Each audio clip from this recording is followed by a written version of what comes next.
पढ़ना आज हम लोग को energy store, energy of capacitor, capacitor, energy of capacitor. Real में देखो कैपेसिटर का वर्क क्या है, एनर्जी को स्टोर करना।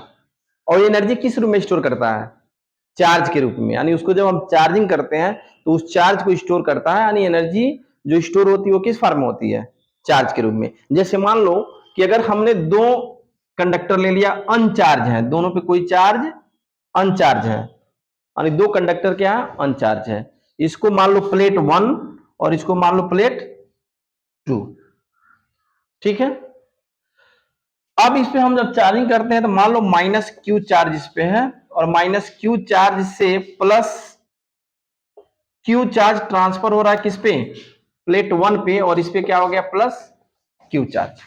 एक क्यू डैश ले लो और एक क्यू डैश हो गया, ए प्लस चार्ज हो रहा है इस पे,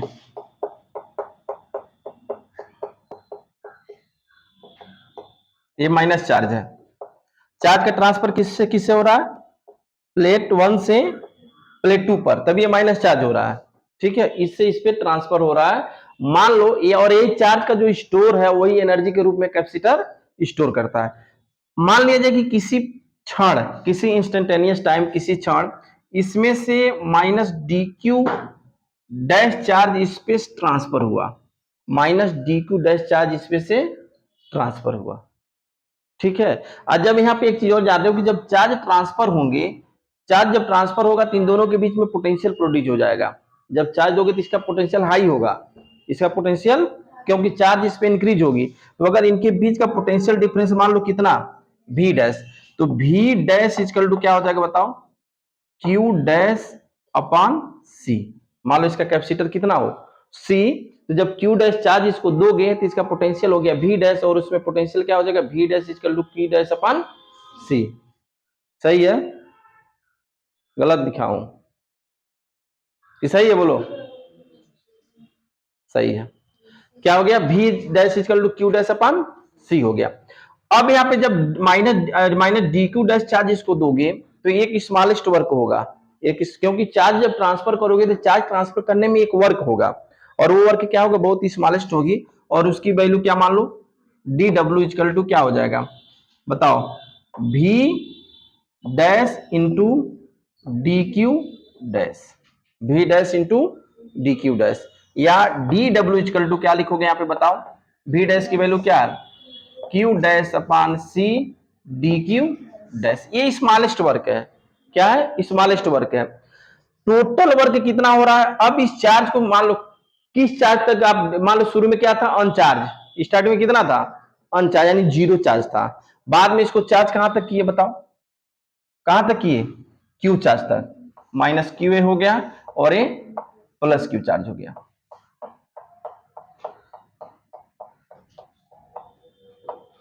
ए आपका क्यू चार्ज तक, इसमें क्यू चार्ज तक आपने चार्ज किया, ठीक है। तब टोटल वर्क क्या होगा बताओ, W equal to total D W का आप इंटीग्रेशन करोगे, कहां से कहां तक चार्ज किए, जीरो से क्यू तक, हो जाएगा ना। तो इसलिए डब्ल्यू इक्वल टू क्या लिखोगे, आप वैल्यू रख दो यहाँ पे, जीरो से Q, Q dash upon C D Q dash, देखो क्यू से क्यू डैश, क्यू डैश और डी क्यू डैश, उसका आप इंटीग्रेशन करेंगे तो डब्ल्यू इक्वल टू क्या लिखोगे बताओ, क्यू डैश स्क्वायर अपॉन सी, और यहां क्या हो गया, जीरो से क्यू, टू हो जाएगा ना, चलो टू नीचे हो जाएगा,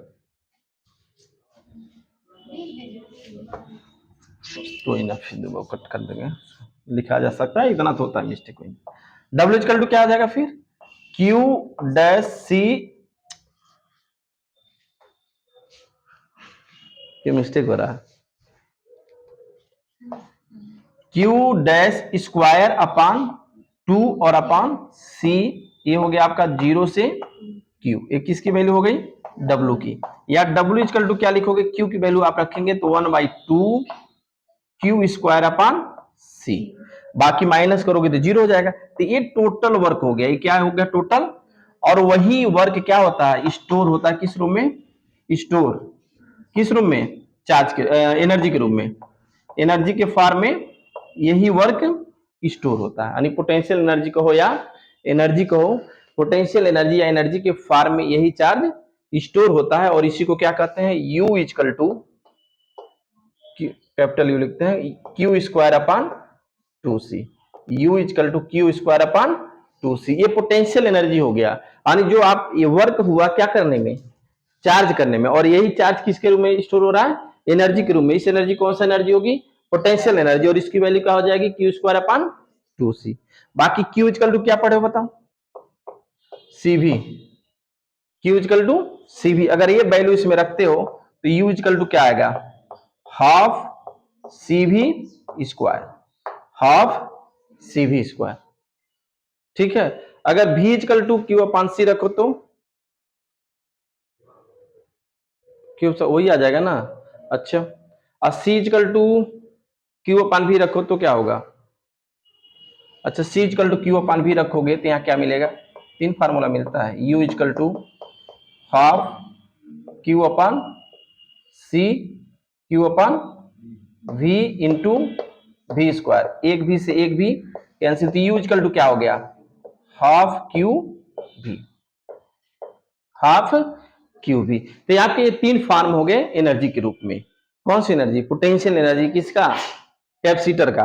तो कैपेसिटर का चार्ज यानी एनर्जी, अब चार्ज कैपेसिटर क्या हो गया, देखो कैपेसिटर क्या हो गया, एक डिवाइस है जो क्या करता है, एनर्जी को स्टोर करता है। वो एनर्जी किस रूप में होती है, चार्ज के रूप में। वो चार्ज कहां से आता है, उसको समझने के लिए मान लो कि ये स्टार्टिंग में ये दोनों कंडक्टर क्या है, अनचार्ज है, दोनों प्लेट अनचार्ज है, कोई चार्ज नहीं है। तो उसको बाहर से कहीं चार्ज दोगे ना, तो दो प्लेट है, तो मान लो एक प्लेट पर चार्ज दोगे तो एक प्लेट से ट्रांसफर होकर दूसरे प्लेट पर आएगा। तो मान लो कि ये प्लस चार्ज जो है माइनस, यानी प्लेट 2 से ट्रांसफर होकर इस पे आ रहा है, इसलिए इसमें माइनस चार्ज हो गया। क्या हो गया, माइनस चार्ज हो गया। जब चार्ज इस पे आएगा तो वोल्टेज इंक्रीज होगी। मान लो इन दोनों के बीच का वोल्टेज कितना हो गया, V डैश, यानी Q डैश चार्ज इस पे दिया गया। मान लो कि किसी इंस्टेंटेनियस टाइम में एक टोटल चार्ज तो एक बार ट्रांसफर होगा नहीं, मान लेते हैं कि एक छोटा सा चार्ज dq इसको ट्रांसफर किया गया, दिया गया। इस dq चार्ज को ट्रांसफर करने में वर्क कितना है, dw equal to v dash dq dash, ये होगा। तो यहाँ पे v डैश निकालने के लिए मान लो एक पूरे चार्ज यानी पूरे कैपेसिटर की जो कैपेसिटी वो कितनी है, c है, तो v डैश इक्वल टू क्या होगा, इस चार्ज पे q डैश अपॉन c, ये आपकी हो जाएगी। यह वैल्यू आप यहीं पे पुट कर दोगे तो क्या निकल जाएगी, ये डी डब्ल्यू निकल गई। लेकिन ये D W D Q charge देने में है, लेकिन टोटल चार्ज कितना दिया जा रहा है, जीरो से क्यू तक, जीरो से क्यू तक। तो डी डब्ल्यू इक्वल टू ये हो गया। बाकी इसका क्या करोगे, वैल्यू रख के इंटीग्रेशन कर देंगे तो ये आपका वर्क निकल जाएगा, और यही वर्क पोटेंशियल एनर्जी के रूप में इसमें स्टोर हो रहा है। देखो ये दोनों फिगर बना लेंगे, क्योंकि देखो पहले energy store in a combination of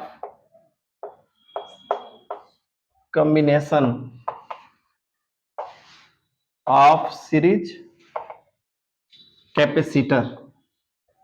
बताओ भाई क्या होगा, कैपेसिटर। एनर्जी आप पढ़े हो क्या, U equal to Q square upon 2c equal to half CV square equal to half QV। Formula ये याद होना चाहिए, तीनों बहुत इंपॉर्टेंट फार्मूला है। U equal to Q square upon 2c equal to half CV square और half QV। अब कह रहा है कि इसको सीरीज में कंबाइन किया गया। मान लो कैपेसिटर क्या हो, सीरीज में, तो सीरीज कॉम्बिनेशन में आप जानते हो क्या सेम रहता है, चार्ज, पोटेंशियल डिफरेंट होता है। तो इसका मतलब ये हो गया कि अगर मान लो कि U1 इक्वल टू, पहला आप ले लो तो क्या लिखोगे यहाँ पे, Q square upon 2c1, Q square upon 2c1। दूसरे का क्या हो जाएगा बताओ, क्यू स्क्वायर अपॉन 2c2। ऐसे U3 की वैल्यू क्या हो जाएगी, क्यू स्क्वायर अपॉन 2c3। इसका मतलब है कि सीरीज में अगर होगा, अगर चार्ज पूछ रहा है तो Q तुमको चाहिए और C1 दिया ही रहेगा, तो Q फाइंड करके आसानी से आप उसका एनर्जी निकाल सकते हो। तो सबको जब ऐड करोगे टोटल यू नेट क्या निकलेगा बताओ? U1 plus U2 plus U3 plus जितने भी होंगे सबको ऐड करते चले जाएंगे तो यहाँ क्या मिल गया बताओ? क्यू स्क्वायर अपान 2 क्या हो गया? कॉमन। और यहाँ क्या बच गया? 1/C1 plus 1/C2 plus 1/C3 plus dot dot जो भी होगा। ठीक है, यानी इसका मतलब भी हुआ, देखो U इक्वल टू क्या आ रहा है, इसका मतलब है कि सीरीज इसमें भी ये टोटल एनर्जी ही है। जैसे अगर सीरीज कॉम्बिनेशन में टोटल एनर्जी पूछ रहा है तो इन सबको अगर ऐड करो तो क्या होगा? क्यू स्क्वायर पर 2C1, ये U1 plus U2 plus U3 ही हो रहा है ना, यानी सबके एनर्जी को क्या करो? ऐड कर दो, सेम आ रहा है। ऐसे ही अगर मान लो कि पैरेलल ऐड कर दिया जाए, कैसे? पैरेलल सीरीज हो, पैरेलल कॉम्बिनेशन हो, पैरेलल कॉम्बिनेशन, तो क्या होगा? पैरेलल कॉम्बिनेशन में क्या सेम होता है? भी। क्या होता है? भी होता है। तो क्या लिखोगे? U इक्वल टू हाफ भी कॉमन ले लोगे तो यहाँ क्या होगा? C1 plus C2 plus C3 dot dot dot.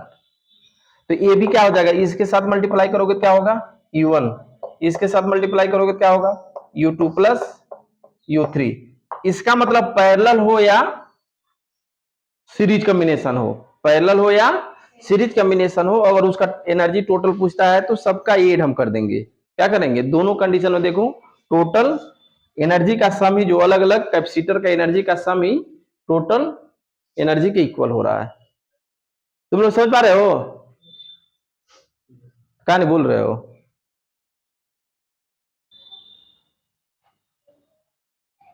बोलना चाहिए तुमको ना। ये है कि मतलब अगर सीरीज में हो, श्रेणी क्रम में कैपेसिटर का जुड़ा हो तो टोटल एनर्जी क्या होगी? तो देखो टोटल एनर्जी का फार्मूला पढ़े हो, equal to Q square upon 2C equal to half CB square equal to Q V. तो जब सीरीज में ऐड करोगे यानी श्रेणी क्रम में जब हम इसको जोड़ेंगे तो उसमें चार्ज क्या होता है? सेम होता है। चार्ज क्या होता है? सेम होता है।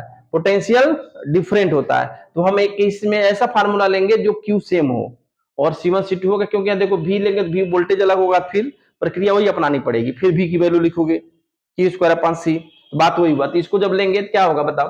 पहले का क्यू स्क्वायर अपॉन 2C1 लिखोगे तो क्यू स्क्वायर अपॉन 2 कॉमन हो जाएगा, क्या लिखोगे? 1/C1 plus 1/C2 plus 1/C3 dot dot dot. अब इसका जब इसमें मल्टीप्लाई करोगे तो U1 निकलेगा, फिर इसका इसमें मल्टीप्लाई करोगे तो U2, इसका इसमें करोगे तो U3। मतलब ये हुआ कि किसी भी कैपेसिटर को चाहे सीरीज में कॉम्बिनेशन करो या पैरेलल में कॉम्बिनेशन करो, अगर उसका टोटल एनर्जी निकालना है तो सबके एनर्जी को हम आपस में हम ऐड करते चले जाएंगे, जोड़ते चले जाएंगे, वही उसकी टोटल एनर्जी मिलेगा, चाहे पैरेलल हो या सीरीज हो। बस ये सिंपल सा ही मतलब है। मेन फार्मूला याद है, इसको याद रखो। Q square upon 2C equal to half CB square equal to half Q V. ठीक है, नोट करिए।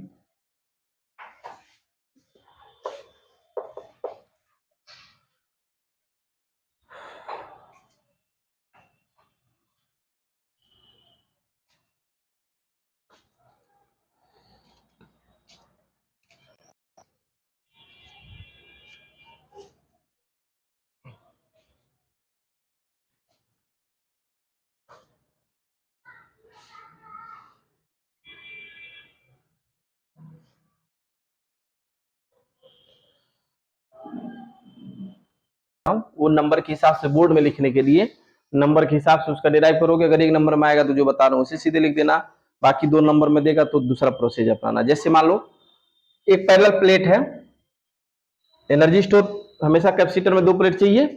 तो अगर मान लो कि एनर्जी क्या है? Half CB square. अगर एक प्लेट है तो उसकी अगर एरिया ए हो तो उसका जो कैपेसिटर होगी क्या होगी? Epsilon naught upon D. और V इक्वल टू क्या होता है? E into D. मालूम है अगर दोनों प्लेटों के बीच का डिस्टेंस क्या हो? जैसे पढ़े हो ना आप, ये 2 प्लेट हो गए, ये प्लस चार्ज था और ये माइनस, इनके बीच का डिस्टेंस कितनी है? D। यहाँ पे electric field E equal to क्या होगा? सिग्मा अपॉन एप्सिलॉन नॉट, ये भी पढ़े हो, होता है ना। और इनके बीच का जो पोटेंशियल डिफरेंस क्या होता है? V इक्वल टू क्या होता है? E into D. ये दोनों वैल्यू इसी में पुट कर दो तो क्या मिलेगा? Half A epsilon naught upon D into E square D square, E square D square. तो अब यहाँ पे क्या मिलेगा बताओ?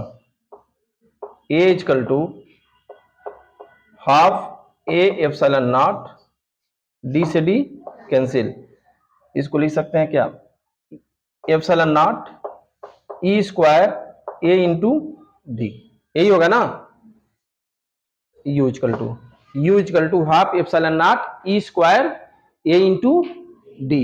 ये टोटल एनर्जी हुआ जो अभी पूछा हूं तुमसे, क्या हो गया, टोटल एनर्जी हुआ। इस कैपेसिटर की टोटल एनर्जी इस फॉर्म में होगा।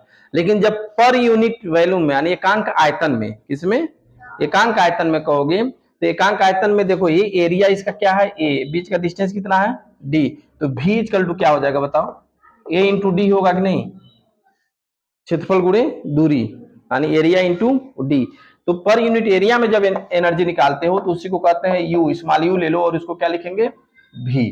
तो U equal to small U equal to क्या हो गया, half epsilon naught E square A D upon A D से डी कैंसिल, तो यू इक्वल टू क्या हो गया, half epsilon naught E square. A क्या होता है, चार्ज डेंसिटी होती है, ऊर्जा घनत्व होता है कैपेसिटर का, यानी संधारित्र का ऊर्जा घनत्व क्या होता है, half epsilon naught E square. फिर एक बार देखो, ये आपका कैपेसिटर का फार्मूला याद है, संधारित्र के ऊर्जा का फार्मूला याद है, U equal to half C B square. C क्या है, पैरेलल प्लेट यानी समांतर प्लेट संधारित्र का धारिता का सूत्र है। धारिता क्या होता है, C equal to A epsilon naught upon D, और इसका पोटेंशियल क्या होता है, V equal to into D. इस फिगर को दिमाग में सेट रखो भाई, इन दोनों के बीच का पोटेंशियल डिफरेंस भी होगा ही, बीच का डिस्टेंस डी है, इलेक्ट्रिक फील्ड ई है, तो इनके बीच का डिस्टेंस, इनके बीच का रिलेशन भी इक्वल टू इनटू डी होता ही है। यह दोनों वैल्यू इसी में पुट कर देंगे तो आपको जो मिलेगा ये टोटल एनर्जी है भी, ये भी क्या मिलेगा, टोटल एनर्जी मिलेगा इस रूप में, epsilon naught E square AD के रूप में। लेकिन पर यूनिट वॉल्यूम की जब एनर्जी निकालोगे तो एनर्जी डेंसिटी हो जाती है,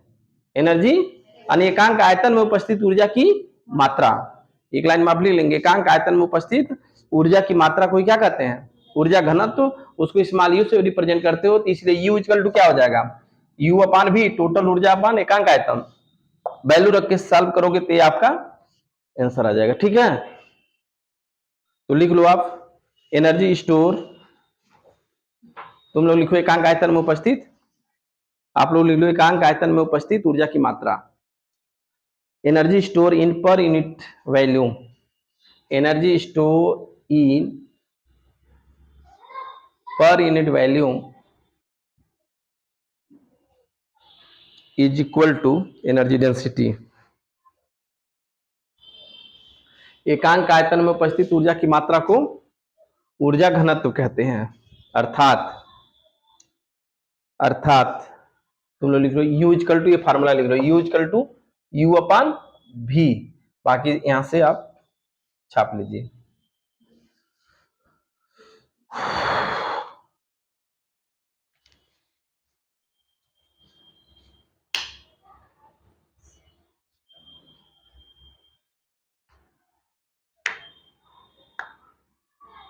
ये सब इंपॉर्टेंट फार्मूला है, एकदम बिल्कुल सब याद होना चाहिए।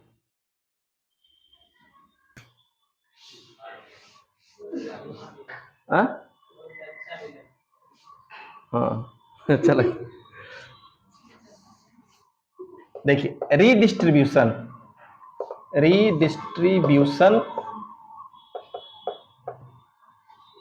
ऑफ चार्जेज,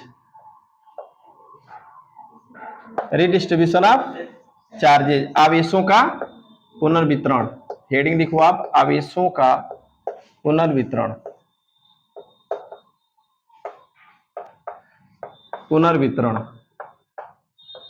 आवेशों का पुनर्वितरण। मैथ्स कुछ समझ पा रहे हो तुम लोग जी? जैसे मान लो कि दो कंडक्टर ले लिए, दो कंडक्टर ले लिया गया, ये दो कंडक्टर हो गया, ठीक है।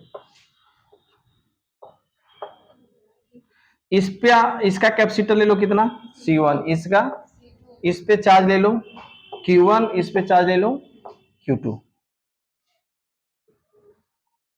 इसका पोटेंशियल क्या होगा V1, इसका क्या होगा, तो ये Q1 इक्वल टू क्या होगा बताओ, C1 V1 होगा, Q इक्वल टू CV होता है ना, Q2 इक्वल टू क्या होगा C2 V2। एक कब, जब दोनों अलग अलग हैं। अब दोनों को हम किसी वायर से कनेक्ट कर दिए, किसी वायर से कनेक्ट कर दिए, तब क्या होगा, तब मान लो कि अब जो हाई वोल्टेज होगा, अगर मान लो V1 इज ग्रेटर देन क्या है V2, तो ये आपका क्या होगा, इस पे चार्ज ट्रांसफर होगा किस पे, C2 पर, C1 से, कब तक, जब तक कि पोटेंशियल सेम ना हो जाए, चार्ज नहीं सेम होगा, ध्यान रखना, क्या सेम होगा, पोटेंशियल, तो दोनों पोटेंशियल क्या हो गया V, और ये हो गया V, ये C1 तो रहेगा, ये क्या हो गया C2, ये मान लो क्या चार्ज हो गया Q डैश, और ये भी क्या हो गया, चेंज हो जाएगा ना, इसमें से कुछ चार्ज इसमें ट्रांसफर होगा, तो इसका कुछ घटेगा तो इसमें कुछ बढ़ेगा, तो चार्ज क्या मान लो Q डैश और Q2 डैश। इस कंडीशन में Q1 डैश इक्वल टू क्या होगा बताओ, C1 भी, Q2 डैश इक्वल टू क्या होगा, C2 भी, होगा ना। जोड़ने के पहले, जोड़ने के पहले टोटल चार्ज क्या है बताओ, Q1 प्लस Q2, और जोड़ने के बाद क्या हो गया Q1 डैश प्लस, क्या दोनों चार्ज के वैल्यू में चेंजिंग आएगी, नहीं, क्यों, क्योंकि चार्ज कंजर्वेशन ऑफ लॉ को फॉलो करता है, कंजर्वेशन ऑफ लॉ को फॉलो करता है, तो इसकी वैल्यू क्या होगी बताओ, C1 V1 plus C2 V2 equal to C1 C2, और V कॉमन हो जाएगा, V कॉमन हो जाएगा, इसलिए V इक्वल टू क्या हो गया, C1 plus sorry C1 V1 plus C2 V2 अपान C1 प्लस, ये क्या निकला, कॉमन पोटेंशियल, ये क्या है, common potential, common potential, common potential या उभयनिष्ठ विभव, यानी V इक्वल टू क्या हो गया बताओ, टोटल चार्ज, टोटल चार्ज अपान टोटल कैपेसिटर, कैपेसिटर, ये क्या निकला है, उभयनिष्ठ, उभयनिष्ठ विभव, ठीक है। अब यहाँ पे एक चीज देखो, अगर इन दोनों को डिवाइड कर दो, देखो कैसे, ये इस पे क्या कहते हैं कि वो उसके रूप में क्वेश्चन पूछा हुआ है, थ्योरेटिकल रूप में, जैसे अगर दोनों को डिवाइड कर दो, तो Q1 dash upon Q2 dash equal to क्या बचेगा, C1 अपान, इसका मतलब है कि जो चार्ज का डिस्ट्रीब्यूशन है वो किसके रेशियो में होगा, कैपेसिटर के रेशियो में होगा, चार्ज का डिस्ट्रीब्यूशन किसके रेशियो में होता है, कैपेसिटर के रेशियो में होता है, चार्ज का डिस्ट्रीब्यूशन उसके कंडक्टर के कैपेसिटर के रेशियो के रूप में ही होता है, तो Q1 dash upon Q2 dash equal to C1 upon C2, ये यहां से निकल गया, बाकी कंजर्वेशन ऑफ चार्ज से ये कॉमन पोटेंशियल लिख लेंगे, या हेडिंग लिख लोगे कॉमन पोटेंशियल या उभयनिष्ठ विभव, कॉमन पोटेंशियल आप लिख लेंगे, कॉमन पोटेंशियल हेडिंग लिख लोगे, या उभयनिष्ठ विभव हेडिंग लिखेंगे, फिर वहां लिखेंगे आवेश संरक्षण के सिद्धांत से, कंजर्वेशन ऑफ चार्ज, ठीक है, तब आप ये वैल्यू यहां लिखो, निकालिए, पहले इसको लिखो आप, पहले इसको ना,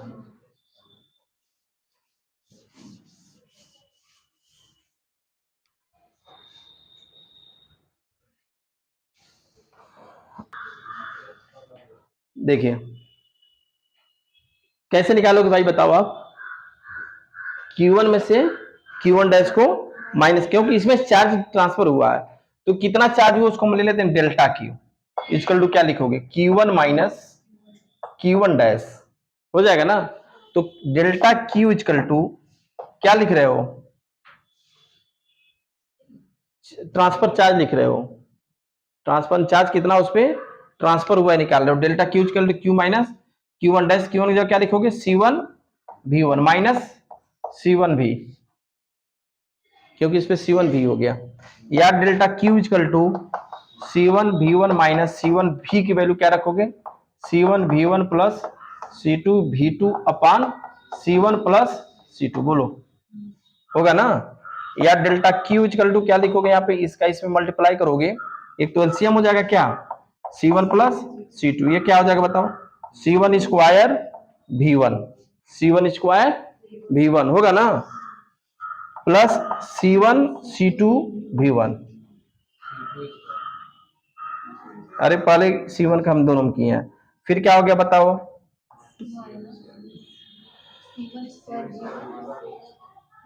C1 C2, ये हो गया ना माइनस, देखो देखो C1 स्क्वायर हो गया V1 plus C1 C2 V1 minus C1 square V1 minus C1 C2 V2।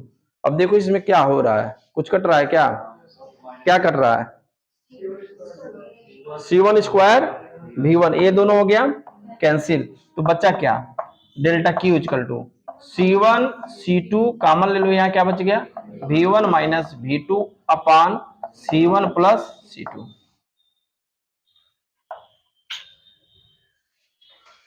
इतना चार्ज ट्रांसफर होगा कब, जब Q1 से Q2 में जाओगे, अगर इसमें से इसमें पूछ रहा है तो तब ये चेंज हो जाएगा, V2 माइनस V1 हो जाएगा, बाकी चीजें सब वही रहेगी।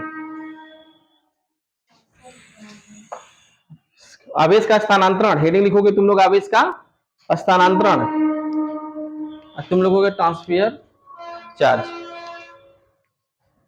Loss of energy, next heading लिखेंगे लॉस ऑफ एनर्जी,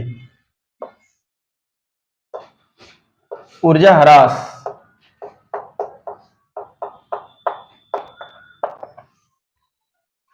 देखो पहले कैपेसिटर में एनर्जी क्या रही होगी बताओ, E1 equal to half C1 V1 square, फिर दूसरे में हाफ C2 V2 स्क्वायर। ये कब है, जुड़ने के पहले, जुड़ने के पहले टोटल एनर्जी क्या होगी बताओ, E1 प्लस U2 होगा ना, तो क्या लिखोगे, इसको हाफ कॉमन ले लेते हैं और यहाँ क्या लिख दो, चलिए लिख देता हूं C1 V1 square plus half C2 V2 square. बोलो ये जुड़ने के पहले टोटल एनर्जी है, ठीक है, जुड़ने के पहले।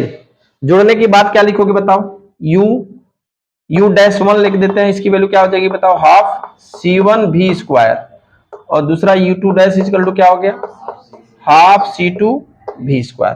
तो टोटल इसका लिख देते हैं U डैश इक्वल टू क्या हो जाएगा बताओ, half C1 plus C2 V square. बोलो ये कब का है, जुड़ने के बाद है, और ये कब का है, क्लियर है ना, क्रिस्टल साफ साफ।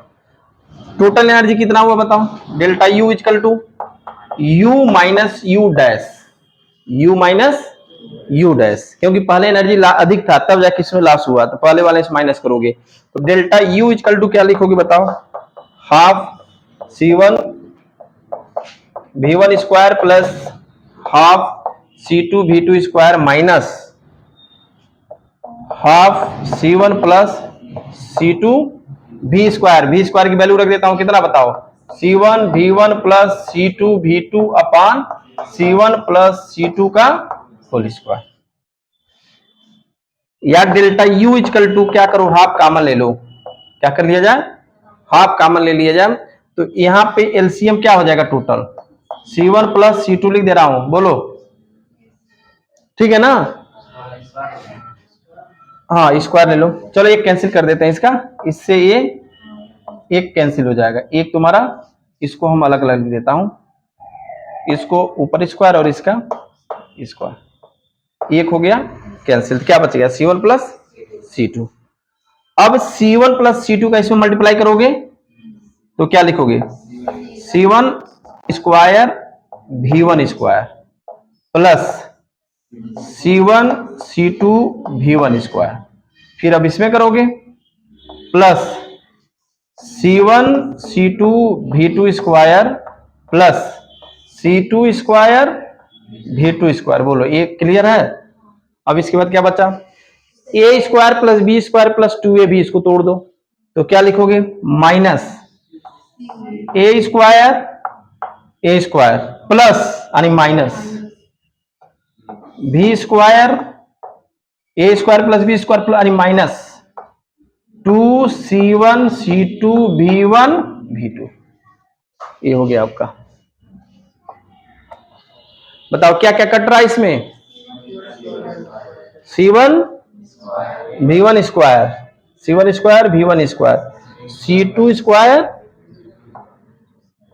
एक कैंसिल हो गया, तो बचा क्या, डेल्टा 1/2। बताओ C1 C2 कॉमन ले लेते हैं, क्या लिख दें यहाँ पे, C1 C2 कॉमन ले लेते हैं, यहाँ क्या बच गया, V1 square plus V2 square minus 2V1 V2 अपान C1 प्लस C2। बोलो हो जाएगा ना, इसलिए डेल्टा U इक्वल टू क्या हो गया, C1 C2/2 C2 plus C2 V1 minus V2 का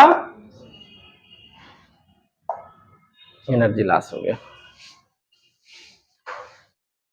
यही तो था उसमें भी, वही तो मैं बोला हूँ, चार्ज ट्रांसफर में कि यहाँ 2 कर दो या स्क्वायर कर दो, बस हो गया।